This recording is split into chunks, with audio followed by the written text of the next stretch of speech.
Well, hello YouTube, it's me, Fortmaster, and welcome back to another film theory reaction. So, special thing going on with the theory channels this week is that they are having their first 4-channel theory theme crossover, because now that Style Theory's up, they now have 4 channels, so woo! This crossover event's theme is meat. Mystery meat, to be specific. So Game Theory was talking about Murder Mansion and Grandma's Mystery Meat Pies. Style Theory was talking about Lady Gaga and her meat dress from about a decade ago and whether and trying to figure out how many people it could actually feed. Food Theory is talking about that like cloned mammoth meatball that they made a couple months ago. And here we have Film Theory, Beware the Living Flesh, and it's about Vita Carnis. So if you haven't seen it, Vita Carnis is an analog horror series, and it's about what if around, World War II, a new just genus of species just appeared of creatures that are just made entirely of meat, and maybe eat humans as well. So yeah, it's equal parts funny, creepy, and downright scary at times. I remember watching the GT live stream where they were like reacting to videos. That was a lot of fun. Yeah, so without further ado, the original is linked in the description if you haven't seen it yet for some reason. The top corner cards will be linking to all of the Meat Week reactions that I'm going to be doing because I thought, hey, it's a special occasion. Why not, react to them? And without further ado, let's get into this, shall we? On planet Earth, life has thrived for millions of years. Creatures big and small have found ways to adapt and evolve to... Oh, you know what? I've seen the hummingbird. Have you ever seen that video of the hummingbird snoring? It is so adorable. A scientist in Peru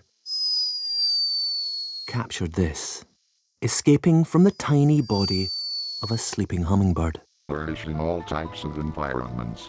But recently, things have changed. New life forms have started to appear. Strange fleshless creatures made of pure meat. They have that's it. many It's forms, weird. Some delicious, some dangerous. Yes. But one thing is clear about this new addition to the natural order. We humans are about to be put into the grinder. Hello, Internet! Welcome Yay. to Film Theory, the show that just found itself a new pet. Oh, Poor baby! you and I have very different reactions. I don't think they're that cute. Squishmallow waiting to happen. Oh, just look at this guy. He's adorable. I just want to give his little fleshy head a pat. And wait, what's that little guy? What?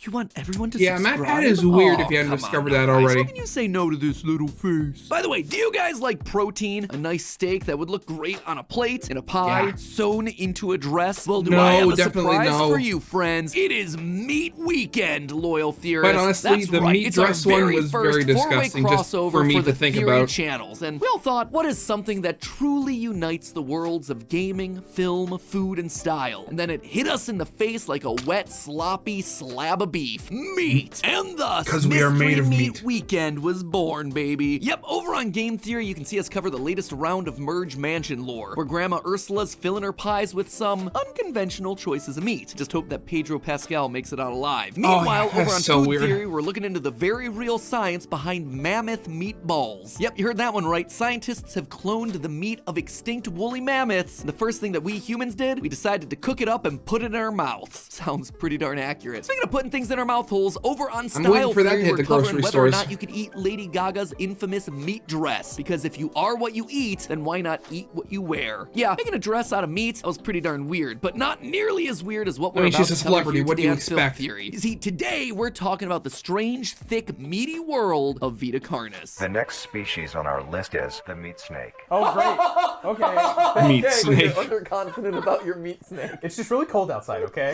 Yes, we here at Team Theorist are indeed a bunch of mature adults. A ton of people were recommending that we check this series out over on our subreddit and in the comments on GT Live. So if you ever have yourself a suggestion for content like this that you want us to look at, those Meat are two snake. great places to go make those recommendations. And I am really glad that you guys put this one on our radar. This is an analog horror series that you can go watch right now for free on youtube.com. Created by artist and filmmaker Darian Quilloy. But unlike pretty much all other analog horror series, Vita Carnis isn't leaning into uncanny liminal strangeness like The Backrooms, or weird twisted doppelgangers like Mandela Catalog, or even nostalgic mascot horror like pretty much everything else. Instead, the creep factor here is coming from horrifying creature that's design. very much Vita Carnis like a is the theme story that's of been weird kind of meat-based mined out. creatures that have started I mean, appearing new in people nature. are always Let me just say this one up discovering front, new this is stuff one of the about most it. original analog horror series that I've seen in a long time. The monsters are made of flesh and eat bones, but they also grow like plants. It's a very cool idea. In the series, we learn most of our information through documentary tapes filled with strange glitches, but there's also archived home videos and newspaper clippings thrown in for good measure. And where there's creepy hidden details, you know that there's plenty of lore to decode. In short, I devoured my time with Vita Carnis. And let me tell you, the deeper and deeper we get into this documentary, the more pieces of the puzzle that start falling into place. Where is this mystery meat coming from? Why is the government trying to cover it all up? And is there anything that we can do to stop what seems to be our inevitable trip to the meat grinder? Season your food and ready your meat snakes, friends. Today we've got ourselves a lot to chew on. So to start things off, what exactly is going on? As I mentioned at the top of the theory, the bulk of Vita Carnis' story is told through a documentary put together by the National Living Meat Research to educate the public, and by extension us, about the creatures in this new genus of skinless animals made out of muscle, organs, and bones. They're called Vita Carnis, Latin for living meat. Aren't we all just alive meat? Right? I feel like this is just stating a statement of facts. Like, oh yeah, you're living meat. And not only do they look like raw meat, they also love... Well, technically speaking,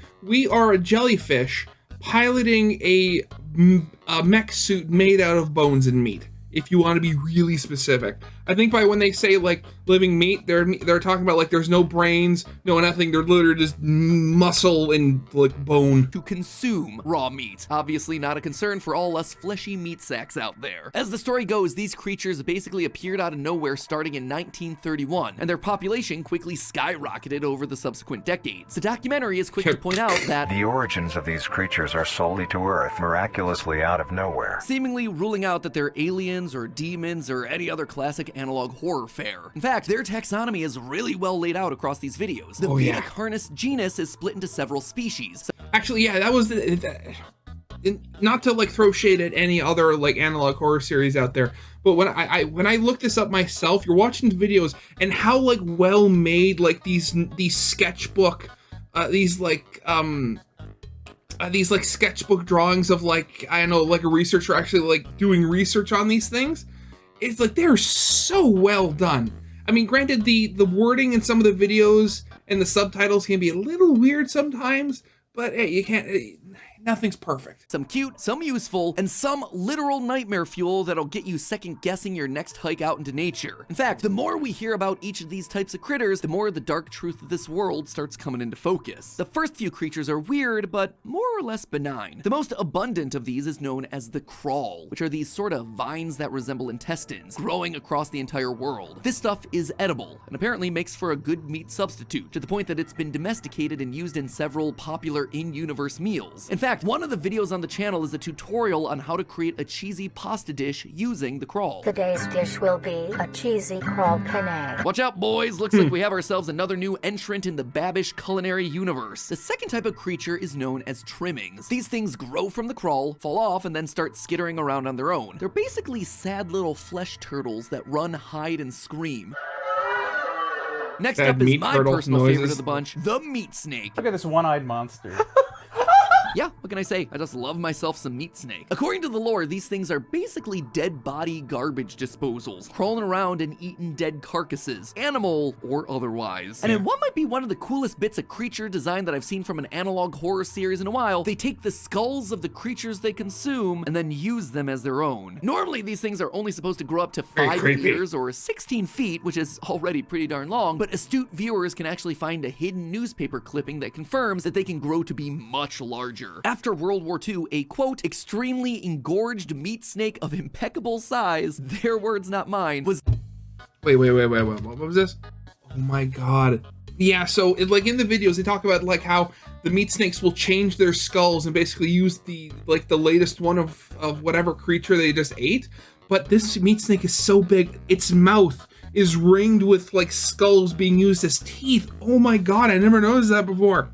Oh god, that's creepy. Was discovered in a tunnel underneath Germany, which consumed so many dead bodies from the war that it grew to 8 times the average length. The skin of this behemoth was also more powerful. It was darker and harder than a normal meat snake. I don't know how much of this is actual lore and how much of this is just trolling. Anyway, the scientists who found it had a lot of difficulty cutting through the meat snake. And with that, it's here that the creatures of Vita Carnis take a hard right turn away from weirdly cute with funny names into pure distilled nightmare fuel. Next up, we got ourselves the Mimic, ones. which are exactly what they sound like. Humanoid creatures with creepy smiles, bulging eyes, extended limbs, and a diet composed of human flesh. Oh! Oh, jeez! I did not expect that at all. These puppies are fast, too. The more Actually, yeah, humans that's they another eat, the thing. more human they look, and the darker their skin becomes. That last part sounds like a Actually, there's one other thing that I like about this analog horror series is, you know, a lot of, you know, they either involve like drawings or CGI or something like that. Their tapes and stuff, they're actually made with like puppets and stuff like that. It's really cool. weird detail, but now that's the second time that we've heard it mentioned, so feels like an important detail to keep in the back of our minds. Mimics will pick out a target, use clothing to disguise themselves, or even go so far as to hide in the furniture in an attempt to capture their prey. Don't know how a tall, lanky flesh monster is gonna be hiding in the family beanbag chair, but sure, we'll just go for it. And yet, despite the it's not massive creepy at threat all. that this thing poses to humankind, it doesn't really seem that there's all that much being done about it. Sure, apparently the world governments have offered advice to their citizens, but it all really amounts to, don't die, lol. Because of the Yeah. obvious threat this poses on humanity, nations around the world have released instructions on how to be able to fend for yourself in a mimic encounter. Here are the instructions.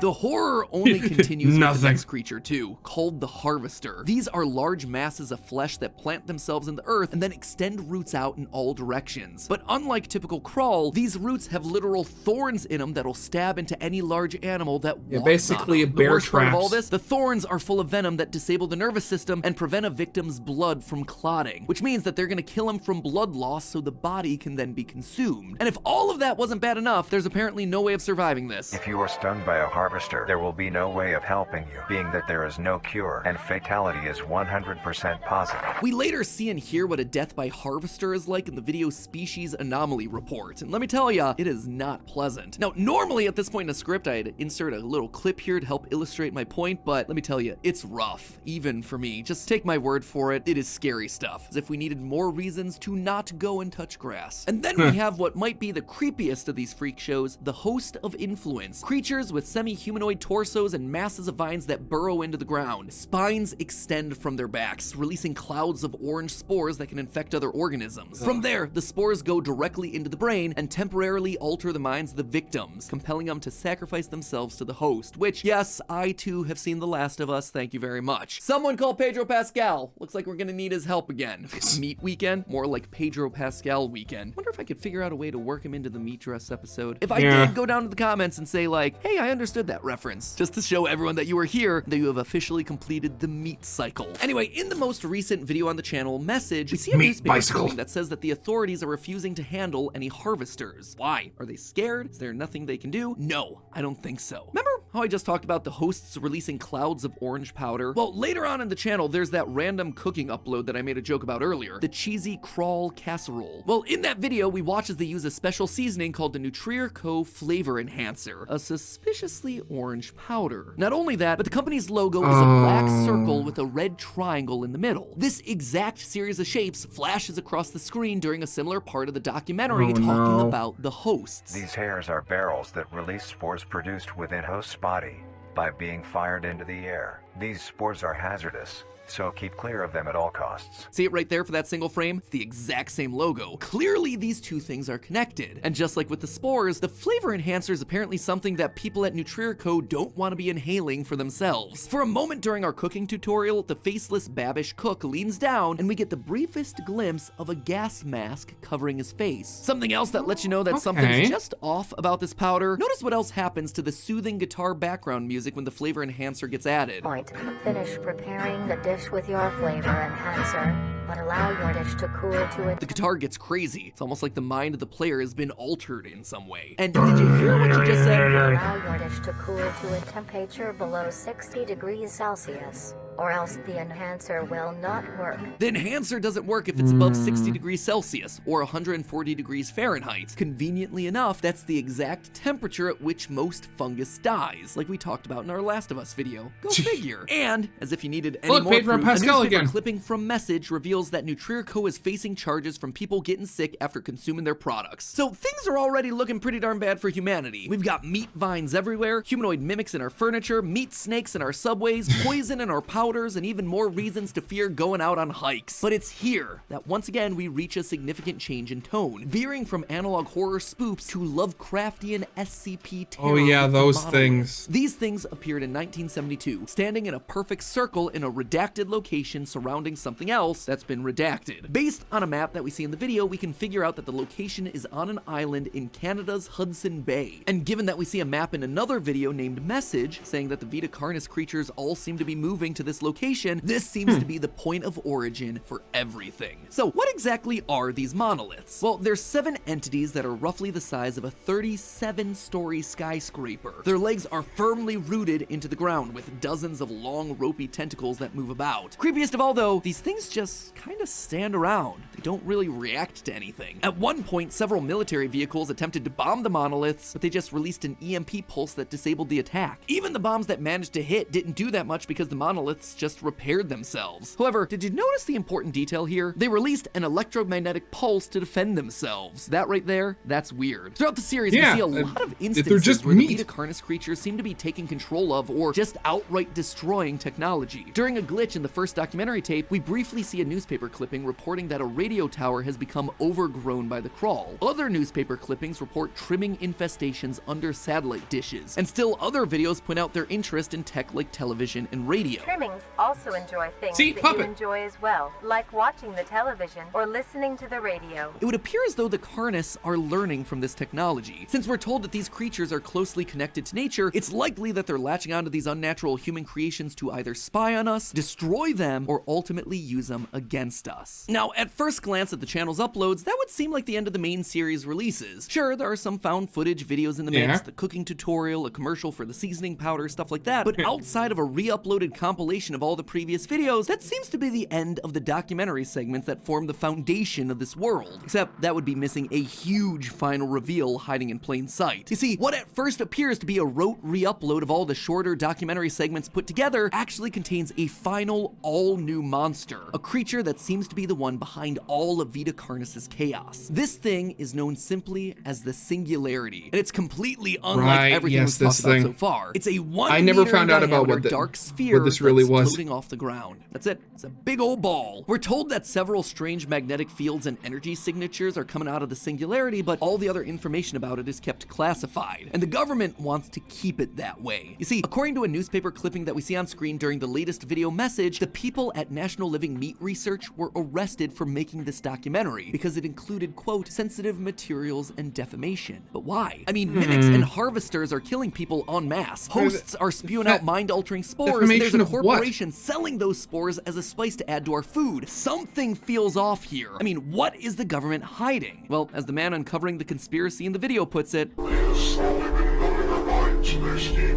and I suspect that the Singularity is at the center of it all. You see, special reports and newspaper clippings aren't the only thing that's hidden under the surface of the series. Disguised in the glitches of these videos, we can find pages from what appear to be a children's storybook, telling the story of a long-lost prince. Some parts of the pages are unreadable due to either glitches covering up the text, video artifacting that blurs the letters, or just being cut off, but we can largely get the gist of the story. So sit down and relax as I tell you a dark, twisted tale. Once upon a time, the magical royal family of a distant kingdom wished to discover new lands, but as they were traveling by sea, their ship was struck by a giant storm. The prince fell overboard, eventually washing up injured on an island. He stumbles into a nearby cave, using what magic he can to put himself into a healing sleep. He slumbered for a long time, what seemed like forever, long enough for the land around him to change and evolve into something unrecognizable. Outside of the cave, a group of small critters began living on the island, struggling in times of hardship when there was too little food to go around. Okay. Eventually, the critters found the sleeping prince, awestruck by his magic. Some of them wondered if they'd be able to use the prince's magic to grow food and heal sickness, but the majority agreed that he was too dangerous and should be left alone. Despite this, some critters ignored the decision, sneaking what food they had to feed the prince, hastening his recovery. Thanks to them, the prince awoke, and now fully recovered, the prince befriended the critters. They formed a bond, with the critters Okay, leading I the see prince where to this their is home going. inside the forest. Little They asked the critters prince are if us, he would be able to and help is the them, prince since going to forest be was that unable to provide singularity everything they thing? needed to survive. The prince agreed, using his magic to summon mystical lights, shapes, colors, and figures. The critters were mesmerized by the prince's brilliance, and they built the prince a raft so he could return to his home kingdom. As he left, the prince vowed that with his power and the aid of the kingdom, he would someday return and heal the critters' home. Well, on the surface, this just seems to be like an odd little side story, series of Easter eggs hidden in an analog horror video to add to the mystery. It is far from that. The way I see it, this is literally a metaphor for the entire story that Vita Carnis is trying to tell us. The prince, that's the singularity, or whatever's at the center of all this mess in Canada, controlling the rest of these meat creatures around the world. I suspect it's from some super powerful alien civilization. While traveling the cosmos with others of its kind, just like the prince on his ship, it's hit by some sort of tragedy in space, either a supernova or some sort of big bang. Something that is so powerful that our pathetic little human meat brains can't comprehend the scale. Either way, this alien creature is separated from all the others, and then it crash lands here on Earth millions of years ago in what eventually becomes modern-day Hudson Bay. It's there in the Hudson Bay that this alien entity forms an island that exists in the world of Vita Carnis, but not in our own world. Injured by the impact, whatever the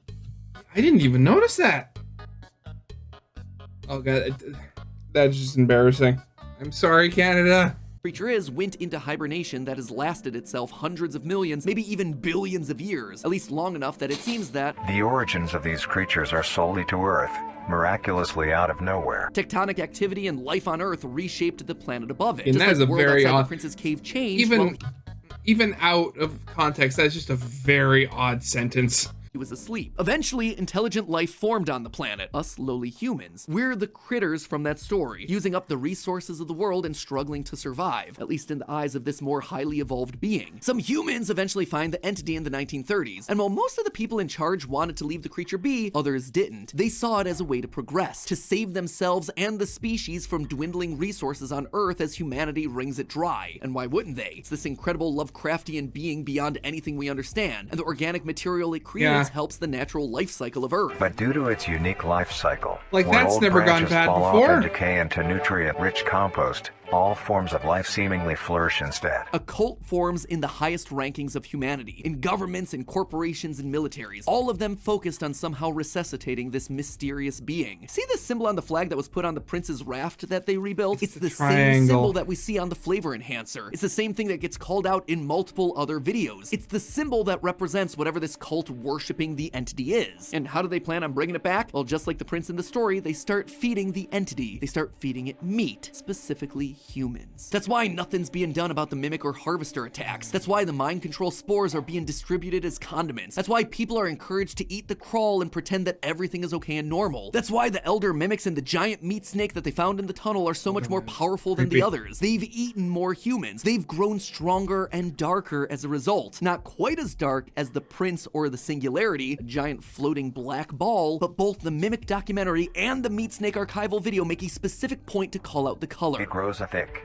dark coating of a flexible skin. A typical meat snake's color is bright reds and light browns. This particular meat snake was a very deep maroon. And I gotta say, at this point, it seems like the cult's been successful, given the explosive Yeah, growth of the Vita unfortunately. Carnis over the past century. So, is that it for humanity? Is the world doomed to fall to this Lovecraftian alien being and the cult following it as it slowly awakens from its slumber? Thankfully, not yet. The latest video gives us hope, since it appears that the people behind the Vita Carnis documentary are connected to another organization that's starting a resistance. Known as the Containment and Research Consult Association Society, or CARCAS for short. It's an acronym. We love ourselves a good acronym. They've started their own Always recruitment gotta love an drive and are acronym. attempting to blow this conspiracy wide open. And that's about it. Actually, that's about as far as the story's Aw. gotten at this point. Let me tell you, I for one cannot wait to see where this one goes next. Like I said at the top of the episode, this has been one of the most original analog horror series I've watched in a while, and I hope that us covering it here gets more eyeballs over to Darian's hard work and spine-chilling art. But while while this may be all that we have right now for Vita Carnis, it is not all that we have for Mystery Meat Weekend, my friends. Remember to go check out all the other videos at our sister locations. Since we've been talking about eating Vita Carnis in this episode, might I recommend checking out what we have cooking over on Food Theory. You ever wonder what a mammoth meatball tastes like? Well, I'm about to tell ya. It is literally like we're living in Jurassic Park. Let's just clone an extinct creature, but instead of creating an amusement park, let's just create an equivalent of a restaurant. Good job, humans. That video is on screen right now, so click.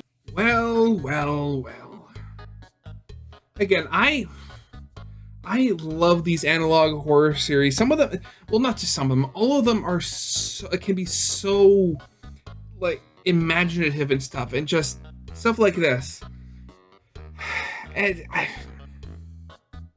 mean, granted, the singularity, I'm forgetting what it was called. Granted, it's nowhere close, but the one thing that I thought of when he was talking about the singularity being like this black floating orb, the one thing I could think of was, if anybody who's ever played Stellaris, I kept thinking of the Infinity Machine. Now, granted, fairly certain that this isn't a machine in Vita Carnis, but still, just that sort of like Lovecraftian, eldritch sort of thing, sphere, darkness, sort of reminiscent of a black hole. Just, that's like the one thing I could think of. So yeah, that's it for now. Original is linked in the description if you haven't seen it already. Top corner cards will be leading to all of the other Mystery Meat Week reactions that I'll be doing. So yeah, I hope you guys liked. If you did, leave a like, subscribe if you have not, and I'll see you guys next time. Goodbye.